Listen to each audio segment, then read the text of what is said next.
আসসালামু আলাইকুম। আমরা সবাই বলি আলহামদুলিল্লাহ।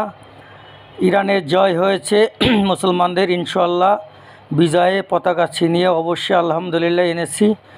আলহামদুলিল্লাহ, আমরা ওখানে যেতে না পারলেও আমরা দোয়া করেছি, আল্লাহ তাআলা তাদেরকে অবশ্যই রহমত করেছে এবং আমাদেরকেও করেছে। দেখুন, এখন যারা তেল মজুত করেছেন তারা এখন ঘরে বসে আপনারা তেল খাবারের মতন হলে খেয়ে নিন। আমাদের এখন তেলের সমস্যা হবে না।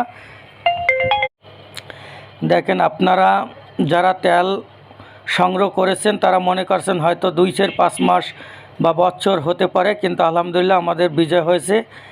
আমরা এখন কোনো সমস্যা নয়। তবে আমি বারবার লাইভে বা বিভিন্ন ভিডিওতে বলেছি যে আপনারা তেল মজুত করেন না।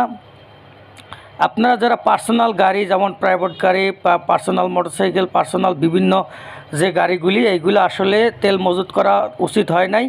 এবং এই গাড়িগুলি বন্ধ রাখলে জনস্বার্থে যারা পাবলিক, যারা অরিজিনাল প্রতিনিয়ত কাজ করে, যে যাদের হসপিটাল, ইলেকট্রিশিয়ান, প্লাম্বার বিভিন্ন কাজের জন্য জরুরি এই গাড়িগুলোর আপনাদের তেল দেওয়া উচিত ছিল।